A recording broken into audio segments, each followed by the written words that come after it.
नमस्कार दोस्तों, मैं अनिल कुमार अपने यूट्यूब चैनल सुपर एकेडमी जज में आप लोगों का बहुत बहुत स्वागत करता हूं। तो दोस्तों, आज हम लोग फिर से ऐसे पिछले वाले क्लास को अर्थात हम लोग जो राष्ट्रपति का क्लास अभी कर रहे थे, तो दोस्तों उसी राष्ट्रपति का क्लास को आज हम लोग फिर आगे के अनुच्छेद को पढ़ने वाले हैं। दोस्तों, कल हम लोग इसके पिछले वाले क्लास में हम लोग अनुच्छेद 55 तक पढ़ चुके थे। अनुच्छेद कितना 55 तक हम लोग पढ़ चुके थे और इसके आगे आज हम लोग अनुच्छेद 56 को पढ़ने वाले हैं। 56 से, ठीक है, अनुच्छेद 56 से 60 तक आज हम लोग को क्लास चलेगा। तो जानेंगे कि अनुच्छेद 56 में क्या है और अनुच्छेद 60 तक में क्या क्या चीजें है। तो दोस्तों, हम लोग बहुत ही बेहतरीन तरीका से इन सारी चीजों को भी जानने वाले हैं। जिस प्रकार से दोस्तों हम लोग पिछले वाले क्लास में अनुच्छेद 54 और 55 को किए थे, तो ठीक दोस्तों उसी प्रकार हम लोग फिर से आज इस क्लास में भी अनुच्छेद 56 से 60 तक के अनुच्छेद को करने वाले हैं। तो चलिए दोस्तों, हम लोग फटाफट अपने इस टॉपिक को आगे बढ़ाते हैं। लेकिन दोस्तों, अगर आप लोग इस चैनल पर फर्स्ट बार आए हुए हैं तो चैनल को सब्सक्राइब कर लीजिएगा और बेल आइकन को ऑन कर लीजिएगा ताकि मेरे हर वीडियो की नोटिफिकेशन सबसे पहले आप तक पहुंचेगी।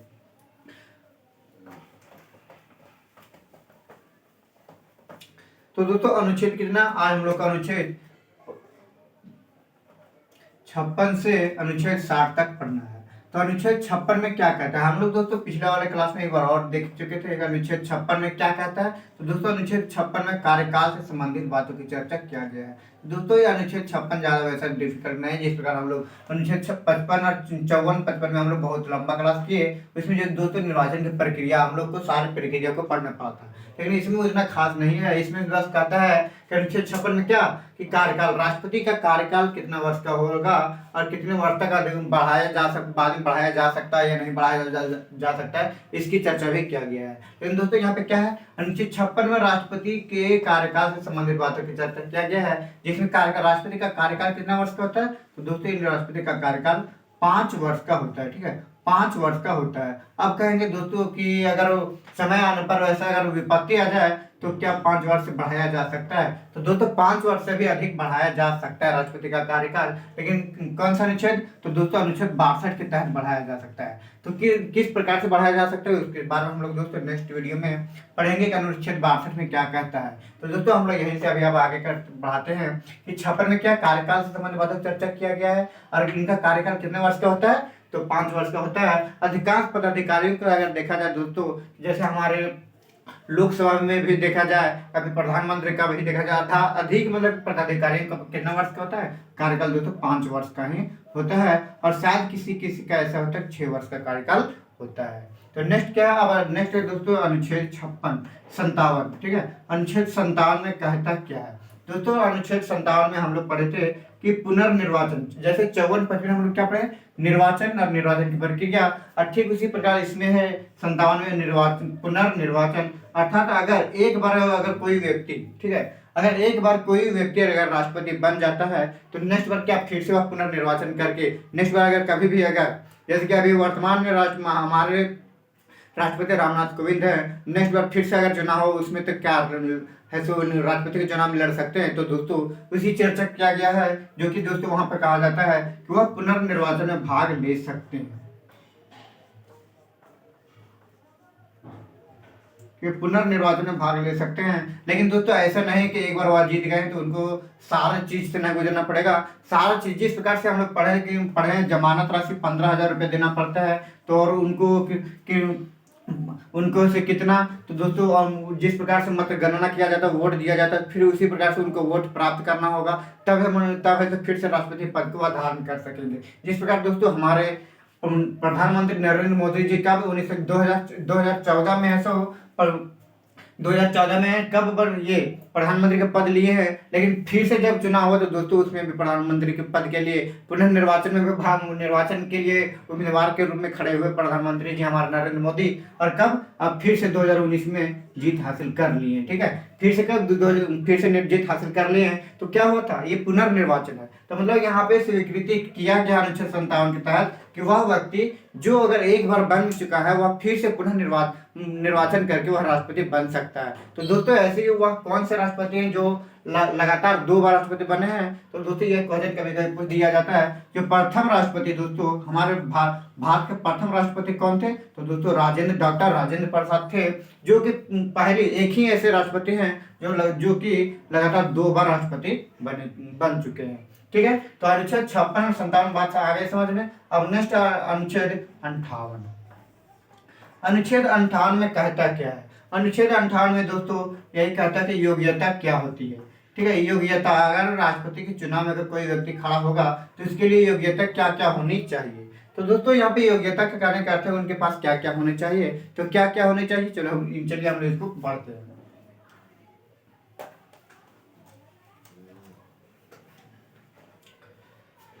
सबसे पहला पॉइंट है कि योग्यता में दोस्तों सबसे पहला ये है कि भारत का नागरिक होना चाहिए। अगर भारत का नागरिक हो तभी वह ऐसो राष्ट्रपति के चुनाव में भाग ले सकता है। ठीक है, राष्ट्रपति के चुनाव में भाग ले सकता है। अगर भारत का नागरिक ना हो तो राष्ट्रपति के चुनाव में भाग नहीं लिया जा सकता है। और जब राष्ट्रपति के चुनाव में लड़ने के बाद जब राष्ट्रपति जो भी बनता है वह क्या होता है, भारत का प्रथम नागरिक कहलाता है। ठीक है, तो दोस्तों यहाँ पे हम लोग को ध्यान रखना है कि राष्ट्रपति के चुनाव में कौन भाग लेता है, तो दोस्तों भारत का नागरिक भाग ले सकता है। दूसरा पॉइंट ये होता है कि वह कितने वर्ष का होना चाहिए, तो दोस्तों उनका कम से कम 35 वर्ष का होना चाहिए, कि ना 35 वर्ष होना चाहिए, ताकि कितना राष्ट्रपति के चुनाव में भाग ले सकते हैं।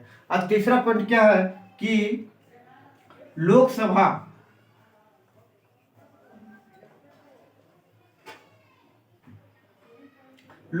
की सदस्यता धारण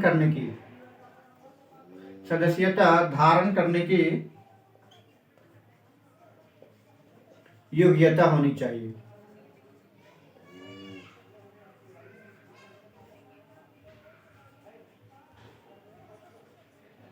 योग्यता होनी चाहिए। तो सर लोकसभा में सदस्यता धारण करने की योग्यता होनी चाहिए। जब दोस्तों जो व्यक्ति राष्ट्रपति के चुनाव में भाग लेने जाएगा, जबकि हमारे राष्ट्रपति के चुनाव में कौन भाग लग सकता है, जिसका 35 वर्ष हो चुका है। हम लोग जस्ट पढ़े हैं। ठीक है, 35 वर्ष जिसका हो चुका है। लेकिन दोस्तों यहाँ पर हमारे लोकसभा में और कौन भाग ले सकता है, जिसका 25 वर्ष हो चुका है। और जब 25 वर्ष होगा तब ना 35 वर्ष होगा। तो दोस्तों यहाँ पर निश्चित है कि इसके योग्य निर्वाचित होने, सदस्यता धारण करने योग्य योग्यता सभी के पास होती है, इसलिए इतना खास ये वाला नहीं है। लेकिन दोस्तों हम लोग कहेंगे कि सभी के पास तो हम भी हैं भारत के नागरिक। 35 वर्ष का अगर हो जाएंगे तो हम भी क्या भारतीय राष्ट्रपति के चुनाव में लड़ सकते हैं। तो दोस्तों लड़ सकते हैं, लेकिन उसमें भी यह है कारण। अब क्या है, चौथा पॉइंट में यहाँ पर होता है कि दोस्तों कि जो व्यक्ति राष्ट्रपति के चुनाव में भाग लेता है उसको कितना 50 प्रस्तावक के रूप में देना पड़ता है। 50 प्रस्तावक और 50 अनुमोदक। अब ये 50 प्रस्तावक क्या होता है, 50 अनुमोदक क्या होता है। अब प्रस्तावक कहने का अर्थ ये है कि हम लोग कितना कल की पिछले वाले क्लास में हम लोग पढ़े थे कि टोटल एमपी कितना, एमपी 776 होती है। ठीक है, टोटल एमपी कितना 776 होती है। और एमएलए टोटल कितना होते हैं, तो दोस्तों 4120 होते हैं। टोटल एमएलए की संख्या 4120 है। तो इन दोनों में से, ठीक है, इन दोनों में से किसी को भी कम से कम टोटल कितना हो गया 4896 में से कम आपको 100 ऐसे एमपी एमएलए को रखना है जो आपका साथ दे, जो उम्मीदवार के रूप में जिसमें ऐसे जब वहाँ पे एडमिट करवाने जाते हैं राष्ट्रपति के चुनाव के लिए, वहाँ पर कितना 50, उसमें से 50 प्रस्तावक के रूप में, अर्थात मौखिक रूप से कहना चाहे संसद हो या एमएलए हो। ठीक है, तो उन दोनों 50 प्रस्तावक होना चाहिए कि हाँ हम इनको है तो इनके समर्थन में है और इनको राष्ट्रपति के चुनाव में हम लोग खड़ा कर रहे हैं। इस तरह से कितना 50 होना चाहिए, ये जो जिसको हम लोग दोस्तों मौखिक रूप से कहते हैं। और जब दोस्तों ये 50 यहाँ पे बोल करके जब इनको यहाँ से ऑफिस से निकल जाते हैं, तब दोस्तों वहाँ पे एक और समस्या हो जाती है। अब कह सकते बाबू कि 50 प्रस्तावक तुम मौखिक रूप से तो ला लिया, लेकिन उसके साथ कितना 50 अनुमोदक भी लाओ, अर्थात लिखित के साथ लाओ कि कौन कौन तुम्हारे समर्थन में है कि तुम राष्ट्रपति के चुनाव में भाग ले सकते हो। ठीक है,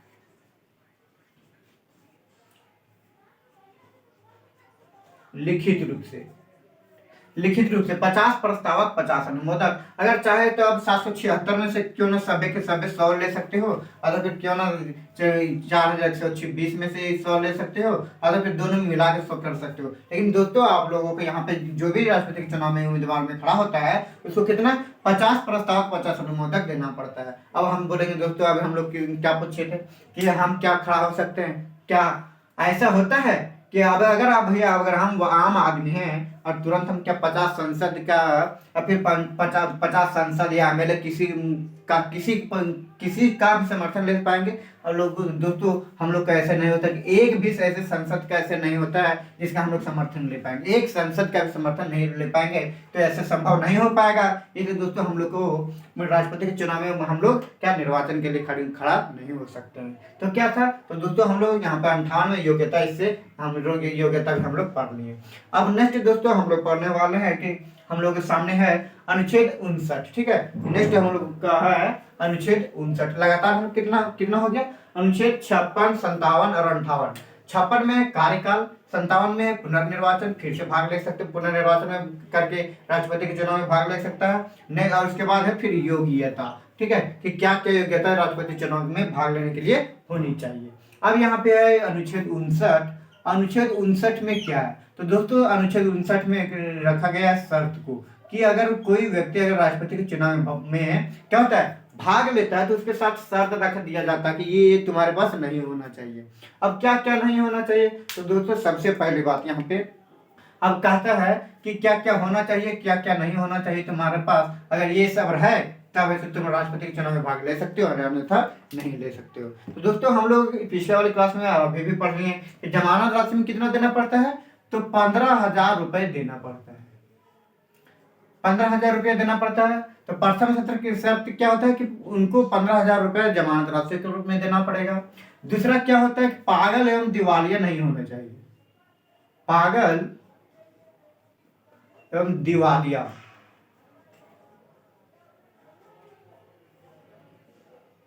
ठीक है, पागल एवं दिवालिया नहीं होना चाहिए। अर्थात दोस्तों वह ऐसा पागल मतलब समझ ही गए होंगे कि पागल किसको कहते हैं। ठीक है, पागल किसको कहते हैं, तो दोस्तों पागल बिल्कुल भी नहीं होना चाहिए। और दिवालिया कहने का अर्थ दोस्तों ऐसा नहीं कि प्रेम, दोस्तों यहाँ पे दिवालिया कहने के हमारे अर्थ ये है कि ऐसा नहीं है कि प्रेम में किसी के जाल में फंसे हुए, ऐसा नहीं। तो दोस्तों दिवालिया कहने का अर्थ ये है कि अगर अधिक मात्रा में किसी व्यक्ति से, वह अगर कोई व्यक्ति कर्ज ले लिया है और कर्ज लेने के पश्चात वह क्या राष्ट्रपति के चुनाव में अगर खड़ा होना चाहता है, निर्वाचन करके राष्ट्रपति के चुनाव में भाग लेना चाहता है, तो दोस्तों उसको अनुमति नहीं दिया गया है। अब क्यों नहीं दिया गया है, क्या ये प्रॉब्लम ये होती है दोस्तों, अगर कोई किसी व्यक्ति का है ना, हमने क्या बताया दिवालिया कहने का अर्थ अधिक ऋण नहीं लेना, कर्ज नहीं लेना, जिसके पास अधिक कर्ज हो जाती है उसको ऐसे अनुमति नहीं दिया गया है। क्यों नहीं दिया गया है, तो दोस्तों सबसे प्रॉब्लम यही होती है कि अगर जो व्यक्ति के पास अधिक कर्ज होती है वो क्या हो जाए, अगर बाई चांस किसी तरह से अगर राष्ट्रपति के चुनाव में जीत जाता है तो क्या करेगा,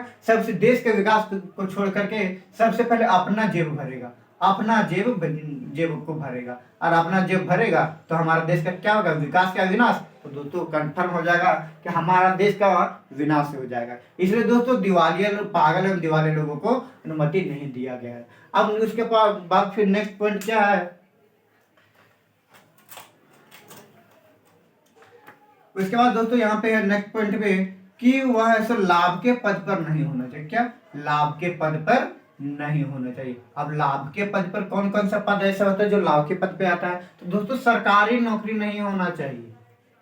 क्या, सरकारी नौकरी नहीं होना चाहिए। अगर सरकारी नौकरी है अगर आप और फिर अगर इलेक्शन, इसका राष्ट्रपति का इलेक्शन लड़ना चाहते हैं तो दोस्तों वहाँ पे आप लोगों को यहाँ पे जो भी है उसको इलेक्शन लड़ने के लिए नहीं दिया जाता है। क्योंकि कहा दिया जाता है वहाँ क्या होता है, लाभ के पद। अगर आप है तो इन राष्ट्रपति के चुनाव में लड़ना चाहते हैं तो उस लाभ नौकरी को छोड़ना पड़ेगा और छोड़ने के पश्चात है सो राष्ट्रपति के चुनाव में भाग ले सकते हैं। तो ये यहाँ पे होता है दोस्तों कि लाभ का पद नहीं होना चाहिए।